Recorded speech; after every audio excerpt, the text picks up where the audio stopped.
Este é o Sol. Desde o ano 10.000 a.C., a história abunda em pinturas e escritos que refletem o respeito e adoração dos povos por este astro. E é simples entender o porquê, com o seu aparecimento todas as manhãs, trazendo visão, calor e segurança, salvando-os do frio e da escuridão da noite repleta de predadores. Sem ele, todas as culturas perceberam que não haveriam colheitas nem vida no planeta. Estas realidades fizeram do Sol o astro mais adorado de todos.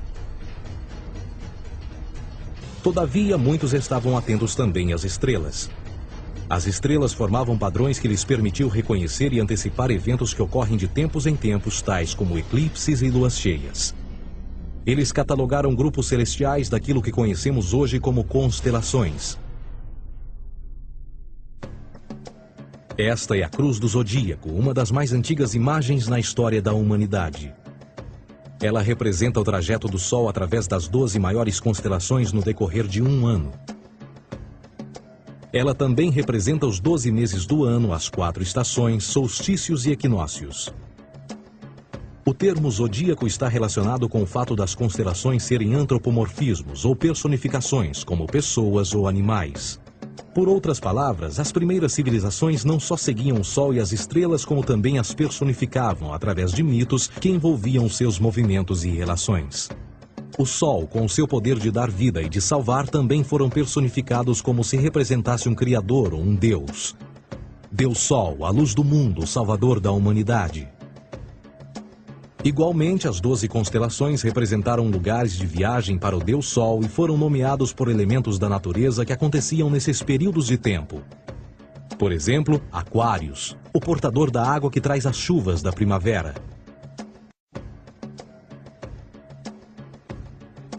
Este é Horus. Ele é o Deus Sol do Egito de 3.000 a.C. Ele é o Sol antropomorfizado e a sua vida é uma série de mitos alegóricos que envolvem o movimento do Sol no céu. Dos antigos hieróglifos egípcios conheceu-se muito sobre esse Messias solar. Por exemplo, Horus, sendo o Sol, tinha como inimigo o Deus Sete, que era a personificação das trevas ou da noite. E metaforicamente falando, todas as manhãs Horus ganhava a batalha contra Sete. E no fim da tarde, Sete conquistava Horus e o enviava para o mundo das trevas. Será importante frisar que trevas versus luz ou bem versus mal tem sido uma dualidade mitológica onipresente que ainda hoje é usada em muitos níveis. No geral, a história de Horus é a seguinte. Horus nasceu em 25 de dezembro da Virgem Isis Mary. O seu nascimento foi acompanhado por uma estrela no oeste, que por sua vez foi seguida por 3 reis em busca do Salvador recém-nascido. Aos 12 anos era uma criança prodígio nos ensinamentos, e aos 30 anos ele foi batizado por uma figura conhecida por Anup, e assim começou o seu ministério. Horus teve 12 discípulos e viajou com eles, fazendo milagres tais como curar os enfermos e andar sobre as águas. Horus também era conhecido por vários nomes como a Verdade, a Luz, o Filho Adorado de Deus, o Bom Pastor, Cordeiro de Deus, entre muitos outros. Depois de ter sido traído por Tifão, Horus foi crucificado, enterrado por 3 dias e então ressuscitou. Estes atributos de Horus, originais ou não, parecem influenciar várias culturas mundiais e muitos outros deuses encontrados com a mesma estrutura mitológica. Atis da Firígia nasceu da Virgem Nana em 25 de dezembro. Crucificado, foi posto na tumba e 3 dias depois ressuscitou. Krishna, da Índia, nasceu da Virgem Davaki com uma estrela no ocidente assinalando sua chegada, fez milagres juntamente com seus discípulos e após sua morte ressuscita. Dionísio da Grécia nasceu de uma virgem em 25 de dezembro. Foi um professor peregrino que praticou milagres como transformar água em vinho e é referenciado como Rei dos Reis, Filho unigênito de Deus, o início e o fim, entre muitas outras coisas, e após sua morte ressuscitou. Mitra da Pérsia nasceu de uma virgem em 25 de dezembro. Ele teve 12 discípulos e fazia milagres. E após sua morte foi enterrado por 3 dias e então ressuscitou. Ele também foi chamado de a Verdade, a Luz, entre outros. Curiosamente, o dia sagrado de adoração a Mitra era um domingo. O que importa salientar é que existiram inúmeros salvadores em diferentes períodos em diversos lugares da Terra que preenchem essas mesmas características. A pergunta que não quer calar: o porquê desses atributos? Por que o nascimento de uma virgem em 25 de dezembro? Por que a morte e a ressurreição após 3 dias? Por que os 12 discípulos ou seguidores? Para descobrirmos, vamos examinar o mais recente dos Messias solares. Jesus Cristo nasceu em 25 de dezembro em Belém. Ao nascer foi anunciado por uma estrela no ocidente que seria seguida por 3 reis magos para encontrar e adorar um novo Salvador. Tornou-se pregador aos 12 anos. Aos 30 anos foi batizado por João Batista e então iniciou seu ministério. Jesus teve 12 discípulos que viajaram com ele praticando milagres como curar doentes, andar sobre a água, ressuscitar mortos. Ele também é conhecido como Rei dos Reis, o Filho de Deus, a luz do mundo, o início e o fim, o Cordeiro de Deus, entre muitos outros. Depois de ter sido traído por seu discípulo Judas por 30 moedas de prata, ele foi crucificado, posto em uma tumba e após 3 dias ele ressuscitou e ascendeu aos céus.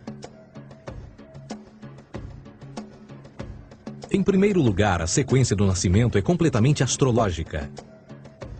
A estrela no ocidente é Sírius, a mais brilhante do céu noturno, que a cada 24 de dezembro se alinha com outras 3 estrelas brilhantes no cinturão de Órion. Essas 3 estrelas brilhantes são chamadas hoje, como eram na antiguidade, 3 reis, 3 Marias no Brasil e Portugal. Os 3 reis e a estrela mais brilhante, Sírius, todas apontam para o nascer do Sol em 25 de dezembro. Esta é a razão pela qual os 3 reis seguem a estrela a oeste em uma ordem que apontam ao amanhecer. O nascimento do Sol.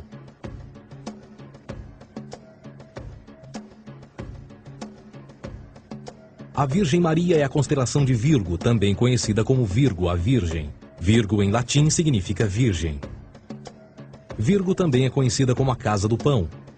E a representação de Virgo é uma virgem segurando um feixe de espigas de trigo. Esta Casa do Pão e o seu símbolo das espigas de trigo representa agosto e setembro, a época das colheitas.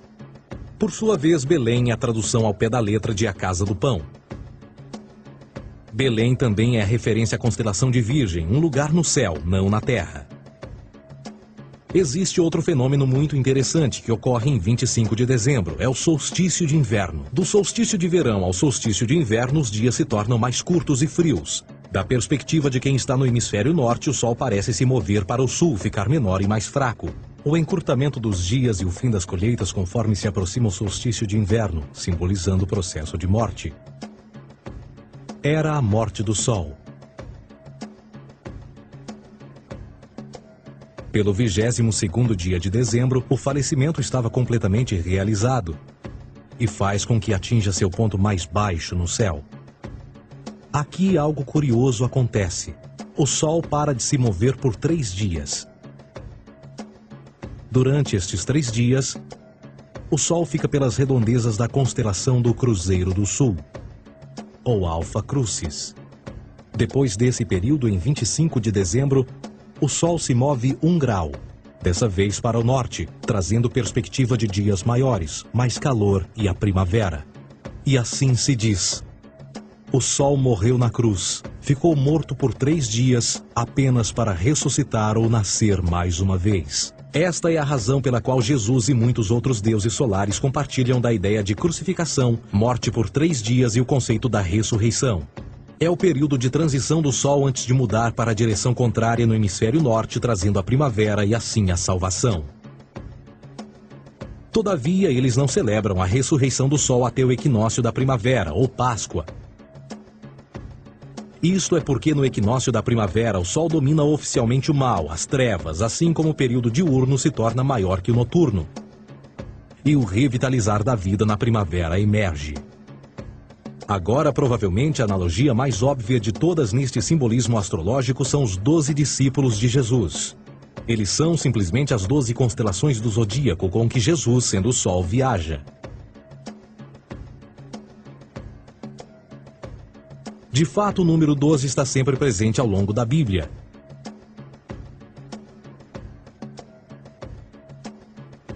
Voltando à cruz do zodíaco, o elemento figurativo da vida é o Sol.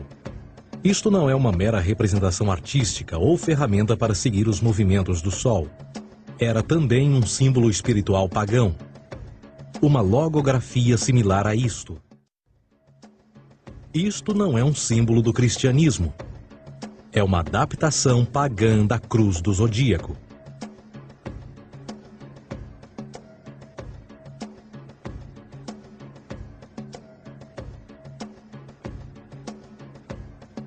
Esta é a razão pela qual Jesus, nas primeiras representações, era sempre mostrado com a sua cabeça na cruz. Jesus é o Sol, Filho de Deus, a luz do mundo. O Salvador a erguer-se, que renascerá, assim como o sol faz todas as manhãs. A glória de Deus que defende contra a força das trevas.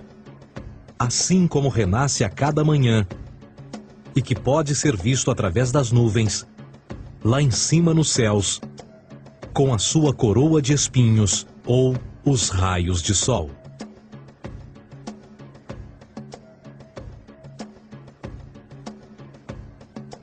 Agora, nas muitas referências astrológicas ou astronômicas na Bíblia, uma das mais importantes tem a ver com o conceito de eras. Através das Escrituras há inúmeras referências a essa era. Para compreender isto, precisamos primeiro estar familiarizados com o fenômeno da precessão dos equinócios. Os antigos egípcios, assim como outras culturas antes deles, reconheceram que aproximadamente de 2150 em 2150 anos, o nascer do Sol durante o equinócio de primavera ocorria num diferente signo do zodíaco. Isto tem a ver com a lenta oscilação angular que a Terra tem quando roda sobre o seu eixo. É chamado de precessão porque as constelações vão para trás, em vez de permanecerem no seu ciclo anual normal. O tempo que demora cada precessão através dos 12 signos é de 25.765 anos. Este ciclo completo é chamado também de Grande Ano, e algumas civilizações ancestrais sabiam disso. Referiam-se a cada ciclo 2150 anos como Era. De 4.300 a.C. a 2150 a.C. foi a Era de Touro. De 2150 a.C. a 1 d.C. foi a Era de Áries. E de 1 d.C. a 2150 d.C. é a Era de Peixes, a era que permanecemos nos dias de hoje. E por volta de 2150 entraremos na nova era, a Era de Aquários. Agora, a Bíblia refere-se por alto ao movimento simbólico durante 3 eras, quando se vislumbra já é uma quarta. No Velho Testamento, quando Moisés desce o Monte Sinai com os 10 mandamentos, ele está perturbado ao ver sua gente adorar um bezerro dourado. De fato, ele até partiu as pedras dos 10 mandamentos e disse a todos para se matarem uns aos outros para purgarem o mal. A maior parte dos estudiosos da Bíblia atribuem esta ira de Moisés ao fato de os israelitas estarem adorando a um falso ídolo ou algo semelhante. A realidade é que o bezerro dourado é o Taurus, touro, e Moisés representa a nova era de Áries. Esta é a razão pela qual os judeus ainda hoje assopram com o chifre do carneiro. Moisés representa a nova era de Áries. E perante esta, todos têm de largar a velha. Outras divindades, tais como Mitra, marcam essa transição também. Um deus pré-cristão que mata o touro, na mesma linha simbólica. Agora Jesus é a figura portadora da era seguinte à de Áries, a era de Peixes. O simbolismo de peixes é abundante no Novo Testamento, assim como Jesus alimenta 5.000 pessoas com pão e 2 peixes. No início do seu ministério, enquanto caminhava ao longo da Galileia, conhece 2 pescadores que o seguem. Agora reflita se voltar a ver um adesivo em formato de peixe escrito Jesus na traseira dos carros.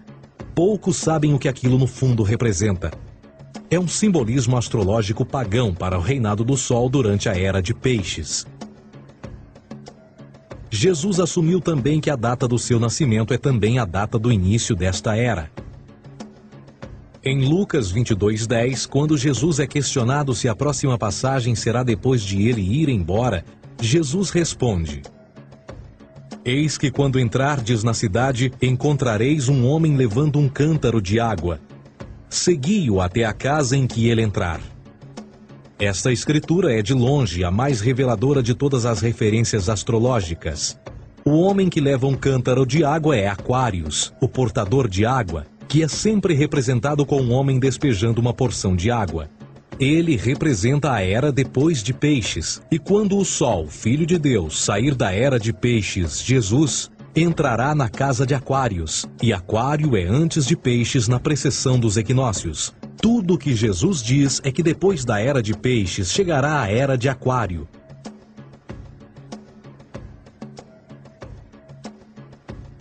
Agora todos já ouvimos falar sobre o fim do mundo. Deixando à parte o lado cartunista no livro de Apocalipse, a espinha dorsal nesta ideia surge em Mateus 28:20, onde Jesus diz: Eu estarei convosco até o fim do mundo, dos séculos em português. Contudo, na tradução inglesa da Bíblia, a palavra mundo está mal traduzida. A palavra realmente usada era aion, que significa era. Eu estarei convosco até o fim da era, o que no fundo é verdade. Jesus, como personificação solar de peixes, irá acabar quando o Sol entrar na era de Aquário. Este conceito de fim dos tempos e do fim do mundo é uma má interpretação desta alegoria astrológica. Vamos dizer que aproximadamente 100 milhões de brasileiros acreditam que o fim do mundo está próximo. Além disso, o personagem de Jesus, literalmente e astrologicamente um híbrido, só demonstra o quão plágio do deus Sol Horus do Egito, Jesus é. Por exemplo, inscrito há 3.500 anos atrás, nas paredes do templo de Luxor, no Egito, estão imagens da Enunciação, da Imaculada Concepção, do nascimento e da adoração a Horus.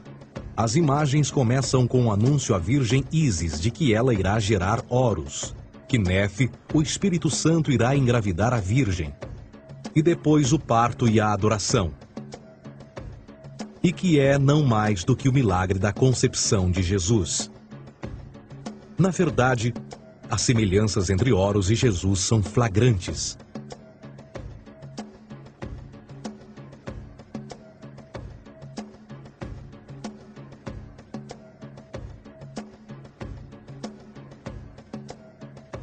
E o plágio continua. A história de Noé e da sua arca é tirada diretamente das tradições. O conceito de dilúvio é presente em todas as antigas civilizações, em mais de 200 diferentes citações em diferentes períodos e tempos. Contudo, não será preciso ir muito além da fonte pré-cristã para encontrar a epopeia de Gilgamesh, escrita em 2600 a.C. Esta história fala sobre grandes inundações ordenadas por Deus, uma arca com animais salvos e até mesmo o libertar e o retornar da pomba entram em concordância com a história bíblica, entre muitas outras semelhanças. E depois há a história plagiada de Moisés. Sobre o nascimento de Moisés, disse que ele foi colocado numa cesta de cana e lançado ao rio para evitar um infanticídio. Ele foi mais tarde salvo pela filha de um rei e criado por ela como um príncipe. Esta história do bebê numa cesta foi retirada do mito de Sargão de Acade por volta de 2250 a.C. Depois de nascer, Sargão foi posto numa cesta de rede para evitar um infanticídio e lançado ao rio. Foi depois salvo e criado por Aqui, uma esposa da realeza Acádia. Além disso, Moisés é conhecido como legislador, portador dos 10 mandamentos e da lei mosaica. Contudo, a ideia de a lei ser passada de um deus para um profeta numa montanha é também antiga. Moisés é somente um legislador numa longa linha de legisladores na história mitológica. Na Índia, Manou foi o grande legislador. Na ilha de Creta, Minos ascendeu ao monte Ida, onde Zeus lhe deu as leis sagradas. Enquanto que no Egito, Moisés tinha nas suas pedras tudo o que Deus lhe disse. E no que diz respeito a estes 10 mandamentos, foram retiradas a papel químico do feitiço 125 do Livro dos Mortos do Antigo Egito. O que é que o Livro dos Mortos dizia? Eu nunca roubei, tornou-se tu nunca roubarás. Eu nunca matei, tornou-se nunca matarás. Eu nunca menti, tornou-se nunca levantarás falsos testemunhos. E por aí adiante. A religião egípcia é, no fundo, a base fundamental para a teologia judaico-cristã. Batismo, vida após a morte, julgamento final, imaculada concepção, ressurreição, crucificação, a arca da aliança, circuncisão, salvadores, comunhão sagrada, dilúvio, Páscoa, Natal, a passagem e muitas outras coisas e atributos são ideias egípcias, nascidas muito antes do cristianismo ou judaísmo. Justin Martyr, um dos primeiros historiadores e defensores cristãos, escreveu: quando nós, cristãos, dizemos que Jesus Cristo, nosso Mestre, foi produzido sem união sexual, morreu e ressuscitou e ascendeu aos céus, nós não propomos nada de muito diferente do que aqueles que propõem e acreditam tal como nós, nos filhos de Júpiter. Numa escrita diferente, Justin Martyr diz: ele nasceu de uma virgem. Aceite isto em comum com o que você acredita dos Perseus. É óbvio que Justin e outros cristãos cedo souberam como o cristianismo era semelhante a outras religiões pagãs. Contudo, Justin tinha uma solução. Para além de tudo o que sabemos, o diabo era em quem mandava. O diabo teve a ambição de chegar primeiro que o Cristo e criou essas características para o mundo pagão. Fundamentalist Christianity, fascinating. These people actually believe the world is 12,000 years old. Swear to God. I actually asked one of these guys, okay, dinosaur fossils. He says, dinosaur fossils? God put those here to test our faith.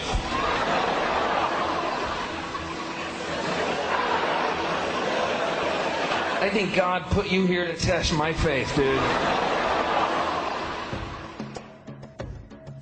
A Bíblia não é nada mais do que um híbrido literário astro-teológico, tal como todos os mitos religiosos que os antecederam. De fato, o aspecto da transferência de atributos e umas personagens para as outras é facilmente reconhecida no próprio livro em si. No Antigo Testamento há a história de José. José era um protótipo de Jesus. José nasceu de um milagre, Jesus nasceu de um milagre. José tinha 12 irmãos, Jesus tinha 12 discípulos. José foi vendido por 20 pratas, Jesus foi vendido por 30 pratas. Irmão Judá sugere a venda de José. O discípulo Judas sugere a venda de Jesus.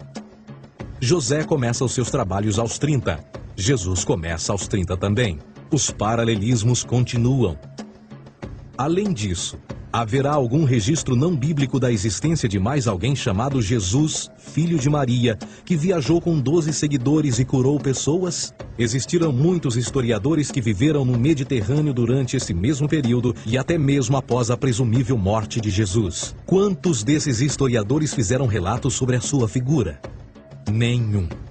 Porém, para sermos justos, não significa que os defensores da existência de Jesus nunca tenham reclamado o contrário. São particularmente 4 referidos como pioneiros sobre a teoria da existência de Jesus: Plínio o Jovem, Suetônio e Tácito. Cada uma das suas máximas consiste apenas em algumas frases em que, na melhor das hipóteses, se refere a Christus ou Cristo, e que na realidade não é um nome, mas sim uma titulação. A 4ª fonte é Joséfo, cujos documentos ficou provado terem sido falsificados séculos atrás e, para infortúnio da humanidade, por muitos ainda visto como verdadeiros. Poderá alguém ter se aproveitado das ideias renascer dos mortos, a ascensão ao reino dos céus e a prática de milagres e que a partir daí tenha começado a surgir nos registros históricos? Não, porque uma vez pesadas as evidências, há grandes probabilidades da figura conhecida como Jesus nunca sequer ter existido.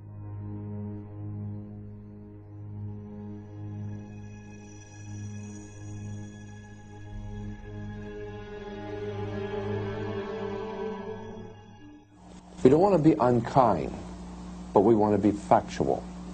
We don't want to cause hurt feelings, but we want to be academically correct in what we understand and know to be true. Christianity just is not based on truth. We find that Christianity was in fact nothing more than a Roman story, developed politically. A realidade consiste em que Jesus foi a divindade solar do setor gnosticista cristão e, tal como outros deuses pagãos, era uma figura mítica. Foi sempre o poder político que procurou monopolizar a figura de Jesus para controle social. Por volta de 325 d.C., em Roma, o imperador Constantino reuniu o Concílio Ecumênico de Nicéia e foi durante esta reunião que as doutrinas políticas com motivação cristã foram estabelecidas e assim começou uma longa história de derramamento de sangue e fraude espiritual. E nos 1600 anos que se seguiram, o Vaticano dominou politicamente com mão de ferro toda a Europa, conduzindo-a a um período de obscurantismo, onde o conhecimento era apenas um privilégio da Igreja, as Cruzadas e a Santa Inquisição.